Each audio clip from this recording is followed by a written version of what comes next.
अस्सलाम वालेकुम नाज़रीन, आप देख रहे हैं यूट्यूब चैनल खबर स्टूडियो। मैं हूं फरहान शेख। नाज़रीन, खबर स्टूडियो में मैं आपके साथ एक बड़ी अहम खबर शेयर करने जा रहा हूं। आज सदर अशरफ गनी और अब्दुल्ला अब्दुल्ला की सदर जो बाइडन के साथ मुलाकात हुई है, और उस मुलाकात में सदर जो बाइडन ने अफ़गानिस्तान के सदर अशरफ गनी और उनके साथी अब्दुल्ला अब्दुल्ला को किन किन वादों का इरादा किया है, अज़म किया है उनके साथ, और तालिबान की जो बढ़ती हुई कार्रवाइयाँ अफ़गानिस्तान में और उन कार्रवाइयों को कंट्रोल करने के लिए और अपने अमेरिकन फोर्सेस जो कि वहाँ मौजूद हैं उनको निकालने या ना निकालने का जो फ़ैसला किया है, इस सब मैं आपको वीडियो की तफसील में बताऊंगा। अगर आपने अभी तक मेरा चैनल सब्सक्राइब नहीं किया तो मेरी आपसे दरख्वास्त है कि चैनल को सब्सक्राइब कर लें ताकि आपका और मेरा रिश्ता इस तरीके से बंधा रहे। नाज़रीन, तालिबान जिस तरीके से और जितनी स्पीड के साथ वो अफ़गानिस्तान में कार्रवाइयाँ करते जा रहे हैं, और उन्होंने तकरीबन अफ़गानिस्तान का एक बहुत बड़ा हिस्सा उन्होंने कब्ज़ा कर लिया है। बहुत सारे सूबों में अभी भी जंग लड़ी जा रही है जो कि अफ़गान फोर्सेस के साथ है, और इन्होंने ताजिकिस्तान की तरफ जाते हुए बॉर्डर के ऊपर भी अफ़गान फोर्सेस का मुकाबला करते हुए अफ़गान फोर्सेस को हथियार डालने पर मजबूर कर दिया। उनमें से बहुत से अफ़गान फोर्सेस जो कि बॉर्डर की दूसरी जानब भागने पर मजबूर हो गए। तालिबान की इस बढ़ती हुई कार्रवाइयों के पेश नज़र सदर अशरफ गनी और अब्दुल्ला अब्दुल्ला ने सदर जो बाइडन के साथ मुलाकात का प्लान बनाया, और इस मकसद के लिए वो वाशिंगटन भी गए। लेकिन जब उनकी मुलाकात हुई सदर जो बाइडन के साथ, तो सदर जो बाइडन ने हमेशा हमेशा उसी तरह जिस तरीके से अमेरिका शुरू दिन से करता आया है, उनको एक सफ़ेद झंडी दिखा दी। सफ़ेद झंडी से मुराद मेरी यहाँ पर यह है कि उनको बिल्कुल क्लियर कट ये चीज़ का कह दिया कि हम आपके मामलात में नहीं आएंगे। सदर अशरफ गनी का ये सुनकर एक दफ़ा तो उसका चेहरा देखने के लायक था। जब प्रेस कॉन्फ्रेंस के दौरान उन्होंने भी बड़े नपे तोले अल्फाज के अंदर अपने खदशात का इजहार किया, और उनके मुंह के चेहरे से और अब्दुल्ला अब्दुल्ला के चेहरे से ये बात बिल्कुल वाज़ेह हो रही थी कि उनको समझ में आ गई थी कि अब अमेरिका ने हमें तालिबान के रहमो करम पर छोड़ दिया है। अमेरिका हमेशा से इसी तरह करता है, अपने मकसद के लिए वो मुल्कों में जाके वहाँ जंग करता है और बाद में उनको उनके हाल पर छोड़कर वहाँ से बस निकल जाता है। 20 साला जंग में भी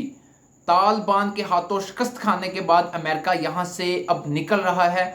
और उसके निकलने के बाद यहाँ पर अब तालिबान की ही हुकूमत बनेगी और तालिबान ही यहाँ पर हुकूमत बनाएंगे। अब वो अशरफ गनी और अब्दुल्ला अब्दुल्ला और उनके हमायतियों के साथ क्या करते हैं, ये तो वक्त ही बताएगा कि वो उनके साथ क्या सलूक रवा रखते हैं। लेकिन यहाँ पर अब अमेरिका ने एक धमकी दी है अफ़गान फोर्सेस के ऊपर जितने हमले हो रहे हैं तालिबान की जानब से उनकी सिक्योरिटी के लिए, और वहाँ पर रहने वाले काबुल एयरपोर्ट और इंटरनेशनल जितने भी वहाँ पर बैनुल-अक़वामी तौर पर वहाँ रहने वाले सहाफ़ी हैं और वहाँ पर रहने वाले सफ़ीर हैं, उनकी सिक्योरिटी के लिए अमेरिका की जानब से ये एक ऐलान किया गया है कि हो सकता है कि हम इस चीज़ पर गौर कर रहे हैं कि तकरीबन 650 अमेरिकन फोर्सेस के जो सोल्जर्स हैं वहाँ पर हम उनको रोक दें, वो वहाँ पर मौजूद रहें और वो इन तमाम जितने भी इंटरनेशनल लोग हैं उनकी हिफाजत करें। इनके इस बयान के फ़ौरन बाद एक इंटरनेशनल चैनल को इंटरव्यू देते हुए तालिबान के जो स्पोक्स पर्सन हैं सुहेल शाहीन ने बिल्कुल क्लियर कट उनको जवाब दे दिया कि अगर आपने ऐसा किया तो हम आप पर दोबारा शिद्दत के साथ हमला करेंगे, और इन 650 सोल्जर्स को आप यहाँ से ज़िंदा नहीं भी लेकर जा सकते, आप इनकी लाशें ही यहाँ से लेकर जाओगे।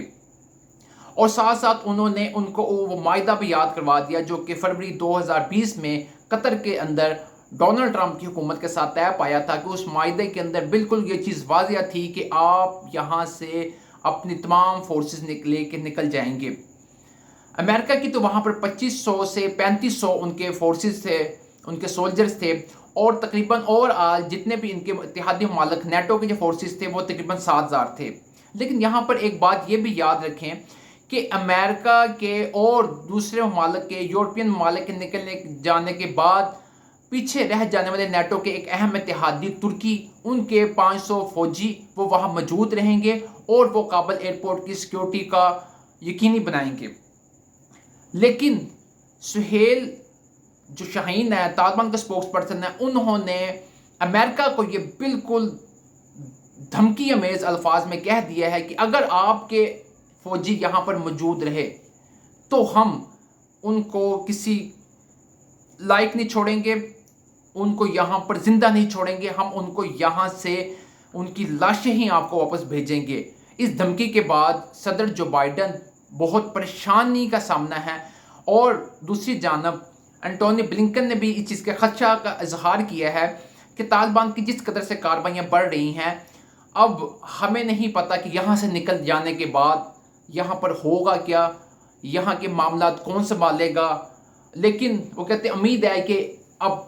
اشرف غنی کی گورنمنٹ اور طالبان کو چاہیے کہ وہ مل کر آپس میں کوئی ایک لاہ عمل تیار کر دے، اور انہوں نے ایک رائے بھی دی ہے کہ